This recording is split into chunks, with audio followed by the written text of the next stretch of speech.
윤석열의 정치 인생을 이해하기 위해서는 반드시 그 이전의 삶으로 돌아가야 한다. 정치인 윤석열 이전에 존재했던 인물, 검사 윤석열이다. 윤석열은 스스로를 정치적 인간으로 인식한 적이 거의 없었다. 그는 평생 자신을 법을 집행하는 사람, 규칙을 지키게 만드는 사람으로 규정해왔다. 검사 윤석열의 핵심 세계관은 단순했다. 법은 위에 있고 권력은 아래에 있어야 한다. 이 순서가 뒤집히는 순간 국가는 무너진다고 그는 믿었다. 이 사고방식은 그의 장점이자 훗날 대통령이 되었을 때 가장 치명적인 한계가 된다. 윤석열은 조직에 순응하는 검사와는 거리가 멀었다. 검찰 조직 내부에서도 그는 늘 다소 불편한 인물이었다. 상사의 눈치를 보지 않았고 정권의 기류를 읽으려 하지도 않았다. 그에게 중요한 것은 정치적 균형이 아니라 법률 조문과 사실관계였다. 검사 윤석열이 처음으로 대중의 주목을 받기 시작한 것은 권력의 중심을 겨냥한 수사에서였다. 국정원 댓글 사건, 이 사건은 그를 영웅으로 만들기도 문제 인물로 낙인 찍기도 했다. 윤석열은 여기서 중요한 선택을 한다. 검사로서의 윤석열은 타협을 실패로 인식했다. 중간은 배신에 가깝다고 느꼈다. 이 태도는 정치 세계에서는 위험하지만 검찰 조직에서는 강력한 신념으로 비춰졌다. 그 결과는 명확했다. 좌천. 그러나 윤석열은 이 시기를 패배로 받아들이지 않았다. 오히려 자신이 옳았다는 증거로 받아들였다.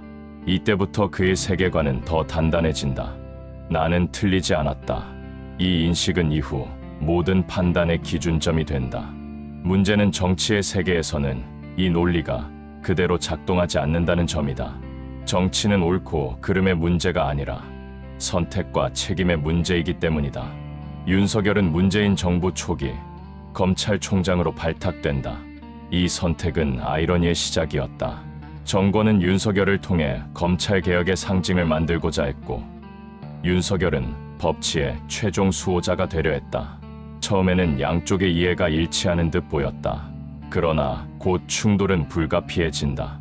조국 사태는 단순한 인사 논란이 아니었다. 국민이 느낀 감정은 극도로 단순했다. 이 질문은 정치적 성향을 초월했다. 진보든 보수든 국민은 공정이라는 단어에 본능적으로 반응했다. 윤석열은 여기서 한 발도 물러서지 않는다. 정권 핵심 인사를 직접 수사한다. 이 순간부터 윤석열은 정권의 사람이 아니라 정권의 적이 된다. 검사 윤석열의 선택은 검찰 조직 내부에서도 논란을 불러일으켰다. 정권과 충돌하는 검사는 조직 전체를 위험에 빠뜨릴 수 있기 때문이다. 그러나 윤석열은 조직 보호보다 원칙을 택했다. 이 선택은 그를 국민적 인물로 만든다.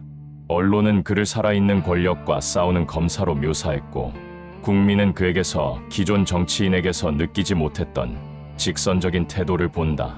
이 시점에서 중요한 전환이 일어난다. 윤석열은 더 이상 개인 검사가 아니라 상징이 된다.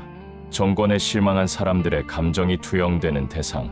그는 스스로 원하지 않았지만 정치적 존재가 되어간다. 그러나 윤석열 본인은 이 과정을 정치적 기획으로 인식하지 않았다. 그는 여전히 검사라고 생각했다. 정치의 룰을 배우지 않았고 배우려 하지도 않았다. 이 지점이 훗날 대통령 윤석열의 가장 큰 약점으로 작용한다. 윤석열은 정권의 압박 속에서도 버텼다. 징계. 이 모든 과정은 그를 더 강하게 만들었고 동시에 정치의 세계로 더 깊숙이 밀어넣었다. 여기서 우리는 하나의 질문을 던져야 한다. 윤석열은 정말 정치인이 되기를 원했는가?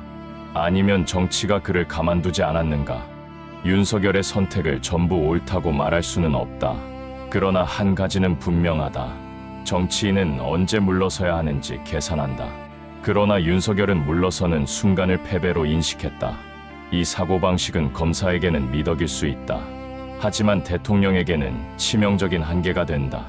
검사 윤석열은 권력과 싸웠다. 그리고 이 싸움에서 국민의 지지를 얻었다. 그러나 그 지지는 정치적 훈련 없이 얻은 것이었고 그 대가는 훗날 국정 운영에서 고스란히 드러난다. 이 PART에서 중요한 결론은 하나다. 윤석열은 정치로 성공한 인물이 아니라 정치로 밀려난 인물이었다. 그의 정치 인생은 야망에서 출발하지 않았다.